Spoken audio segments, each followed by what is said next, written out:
Muito bom dia, boa tarde, boa noite, pessoal, tudo bem? Sejam muito bem-vindos ao canal do Pedrógrafo e hoje vamos continuar com a série de vídeos de como ir muito bem na UERJ, agora com a tão temida prova de humanas. Antes de começar, eu quero falar que eu já fui vestibulando UERJ, eu já fiz a prova da UERJ como aluno, já penei para tirar o A, já consegui tirar o A, e isso daqui eu estou fazendo baseado na experiência e no conhecimento que eu adquiri fazendo a prova. Tá. A prova da UERJ de humanas, ela funciona assim. Ela é uma prova de história e geografia com mais ou menos 15 questões.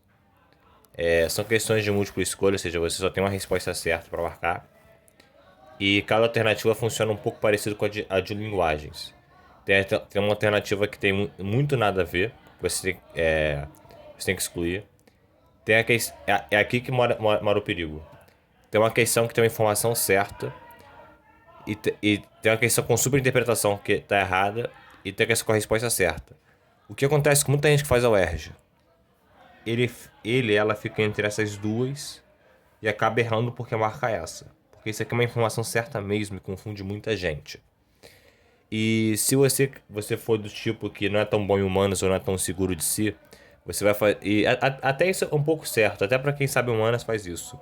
É bom fazer a questão, você ir eliminando uma por uma em humanas. E aí você tem o risco de ficar entre essas duas e marcar errado. Por isso que você tem que entender que isso aqui vai ser mais ou menos a resposta completa. E você tem que diferenciar muito bem isso aqui para você não errar. A prova da UERJ de humanas, ela se subdivide, eu digo que se subdivide em três grupos, que são as questões que você mata sabendo do contexto histórico,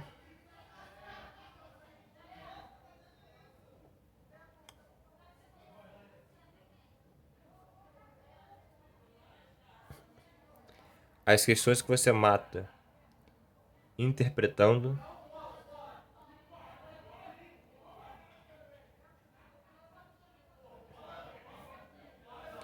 as questões de atualidades, que é só você ficar por dentro das notícias. E existem umas dicas. Por exemplo, se a questão estiver falando de algo relacionado a preconceito, racismo, problemas sociais, geralmente a alternativa deve ser algo que fala sobre direitos civis, cidadania.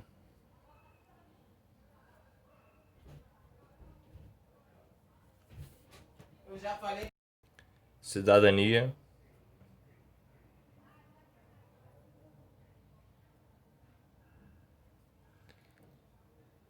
e alguma coisa de desigualdade.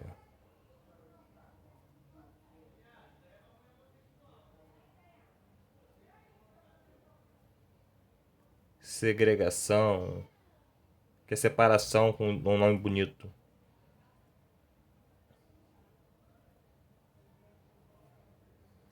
Aqui também entra história mesmo, propriamente dito.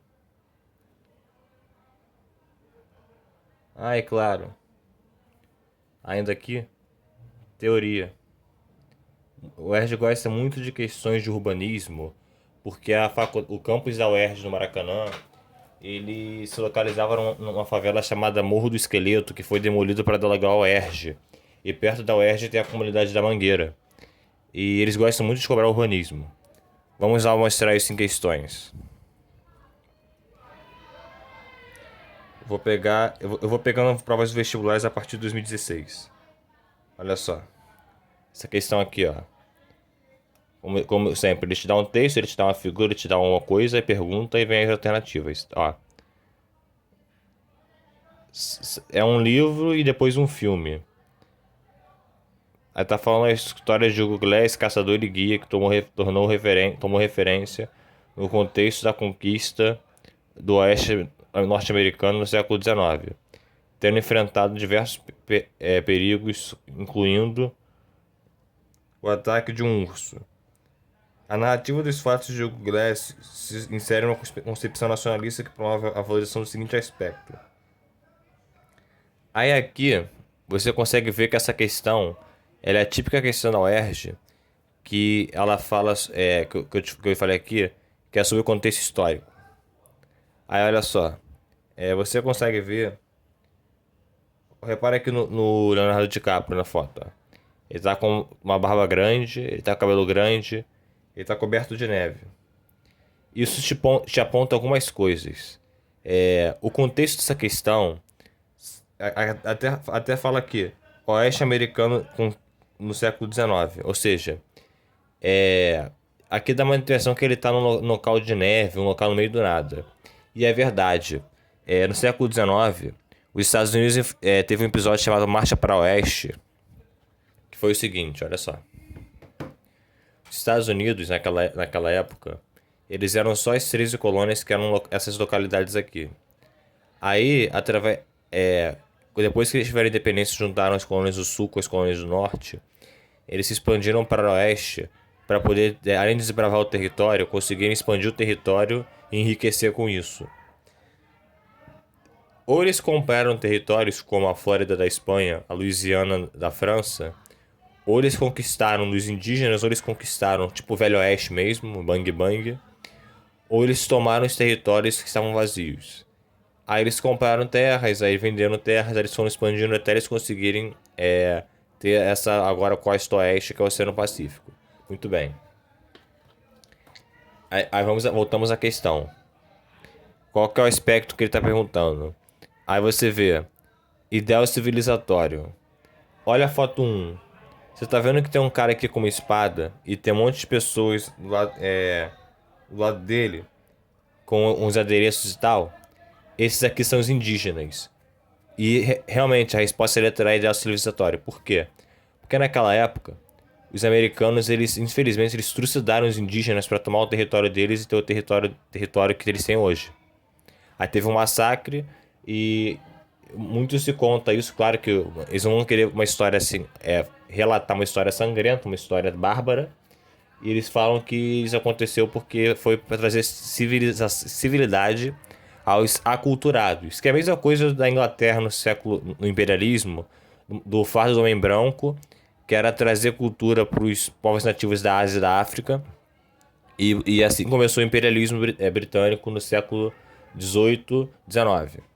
Aí vamos às outras letras. Progresso material. Não tem nada de material aqui, né? Nenhuma das fotos você vê o cara com dinheiro, com posses, com nada. Então essa seria a alternativa muito nada a ver. E a resposta certa é a letra A. Tá. Vamos identificar a informação certa e a superinterpretação. Miscigenação étnica. Você não vê aqui, nessa foto daqui, ó, nada étnico, que só tem um cara. Mas você podia confundir como informação certa aqui pelo seguinte: esses aqui são indígenas. Esse daqui, no caso, era ele como um americano que foi desbravar o oeste.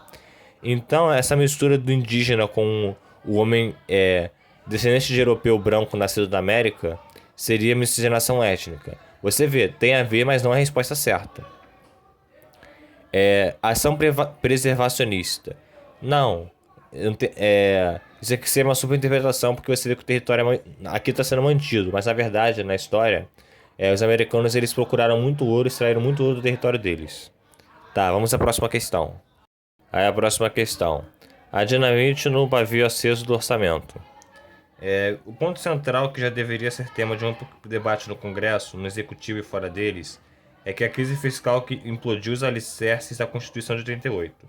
A ideia de um Estado que seria capaz de eliminar a miséria, reduzir a pobreza e ainda fornecer serviços básicos como saúde e educação com eficiência faliu. Aceite-se ou não. Aí a pergunta faz: de acordo com a reportagem, o modelo político de Estado que está inviabilizado no atual contexto brasileiro é denominado. Olha só, essa questão daqui dá para você matar tanto por interpretação de texto, quanto pelo contexto contexto histórico. Estado de bem-estar social foi um Estado criado após a Segunda Guerra Mundial, que o Estado seria responsável por servir a população, infraestrutura, escolaridade, emprego, eliminação de pobreza, eliminação de miséria, saúde, educação, lazer. E ele fala isso no texto. Aí você vê, inviabilizado, ou seja, que não foi permitido. Aí o texto fala tudo isso, o que eu acabei de falar, serviços básicos, educação com eficiência. Faliu. Aceite isso ou não. Ou seja, inviabilizado é exatamente o estado de bem-estar social, letra A. Aí você vê, liberal federativo. Não dá para ser liberal porque algo que é liberal no caso do Estado, é quando o Estado ele privatiza isso, ou seja, ele vende a concessão por exemplo, de um hospital. Ele vende a concessão de um hospital para uma empresa privada, para uma empresa que administra o hospital, e o serviço passa a ser feito por essa empresa privada, ou seja, não é mais o Estado. E justamente ele está falando que a saúde é fornecida pelo Estado. Então não pode ser esse. Aí ele fala, democrático nacionalista. Você podia confundir com esse, porque assim, Estado democrático é aquele que ele é feito pelo povo. Feito pelo povo é que o povo pode escolher. O povo fala assim, poxa, minha rua tá esburacada. Aí o Estado vai lá e passa uma máquina que asfalta a rua e a rua não tem mais buraco. É isso daí. E nacionalista é um Estado que ele trabalha em prol dele mesmo. Por exemplo, imagina o que está acontecendo agora, coronavírus, pandemia. Tem brasileiros que são desempregados. Nacionalista seria se o Estado ele conseguisse promover alguma forma de emprego ou de renda para essas pessoas. Não é isso porque a questão não está falando de nacionalismo especificamente. Aí unitário desenvolvimentista não está falando disso porque desenvolvimento seria ele não estaria falando exatamente de serviços básicos, mas ele estaria falando de infraestrutura. Vamos para a próxima questão. Essa questão aqui está falando de atualidades. A rota até os jihadistas, tá? Tá falando do Estado Islâmico, aquele califado que ele ficou muito famoso em 2014 pelos assassinatos, pela destruição. E eles estão falando o mapa dele, ó. Cabos e fios, telefones móveis, percussores químicos, explosivos eletrônicos, contêineres, cordões de detonação e fio de segurança. Aí eles estão falando dos países, o destino Síria e Iraque, que é onde estava o Estado Islâmico, e que ele compra esses componentes de diversos locais do mundo. É só interpretar. Aí tá perguntando que estratégia é essa do Estado Islâmico. Aí, padronização de tecnologia. Não, porque ele não fala disso. Incorporação de fornecedores. Não, porque ele compra de diversos locais do mundo. Aí C, desterritorialização da produção. Sim, uma coisa é produzir no Brasil, outra coisa é produzir nos Estados Unidos, outra coisa é na Holanda, outra coisa é na Rússia, outra coisa é na China, outra coisa no Japão, outra coisa no Vietnã. Aí, superexploração de mão de obra. Não é nada disso que o texto fala. Vamos à próxima questão. Uma questão de teoria de escala. Escala nada mais é que nem a pizza que a gente come. A gente quando ganha uma pizza, geralmente a gente divide em pedaços. 1/8, 1/4, ou seja, 1 para cada um, 2 para cada um, 3 para cada um, 4 para cada um. Muito bem. A escala é a mesma coisa.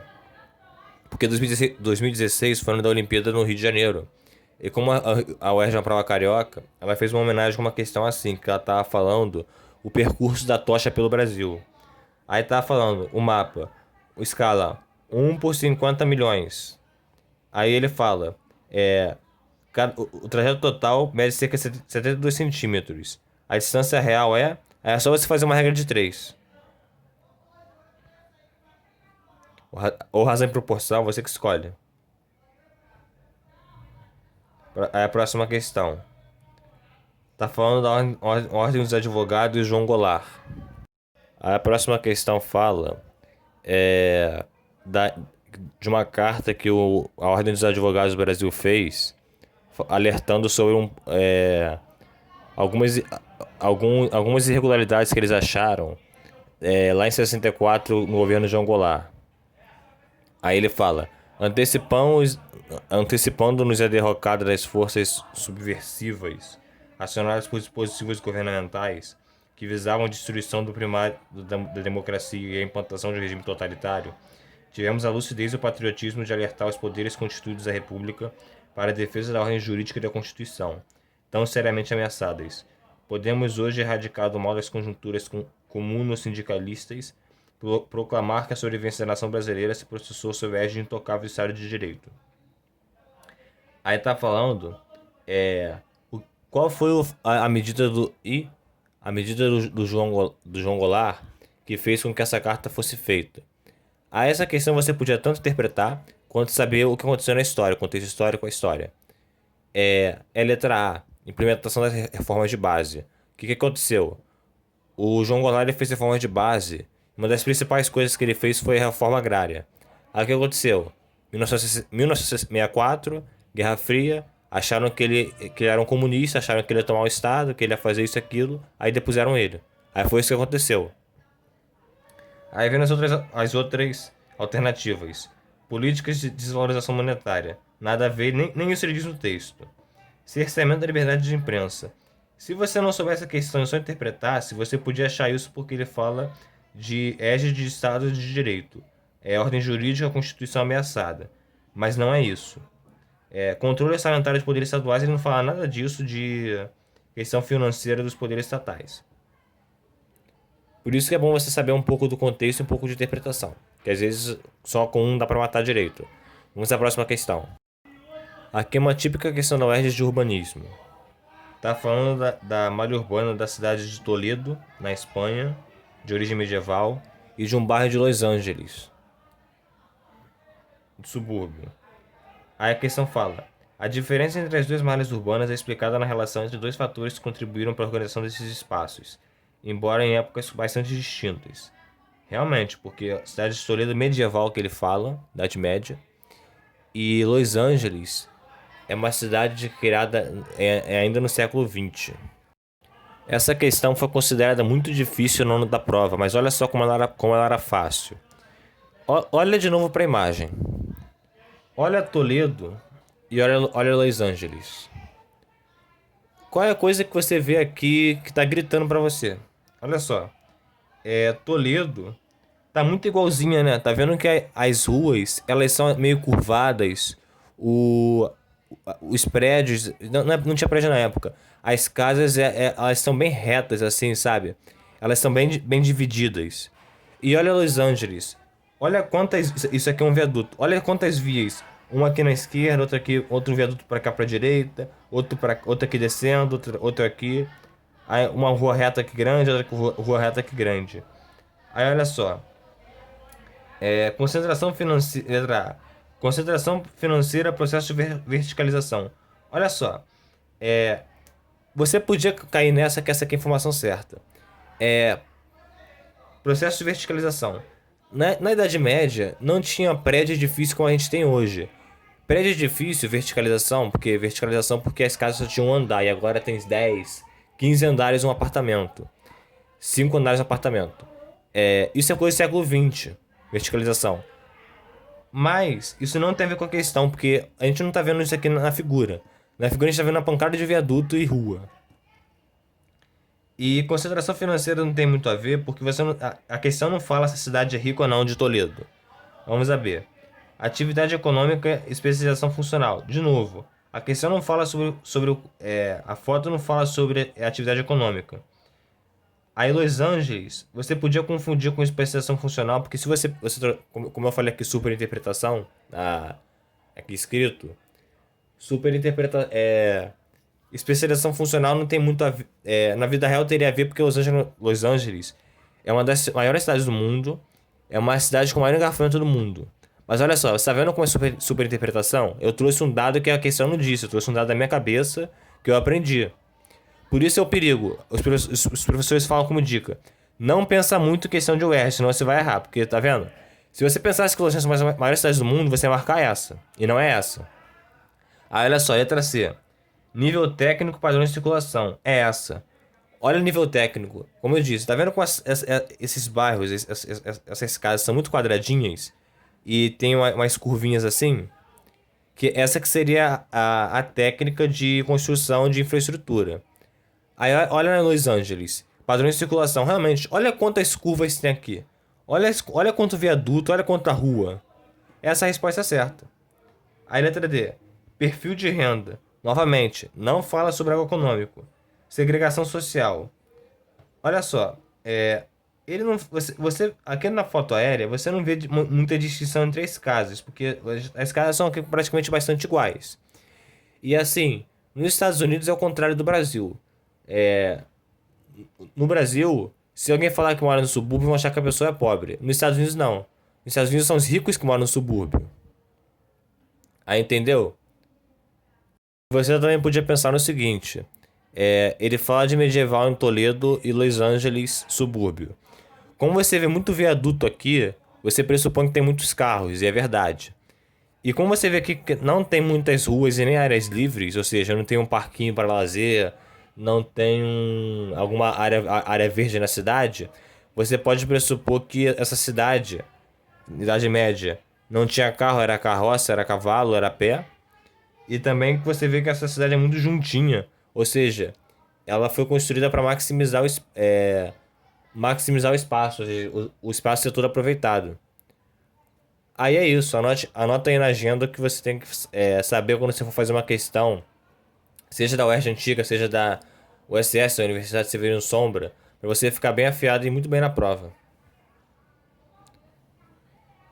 Muito obrigado por assistir.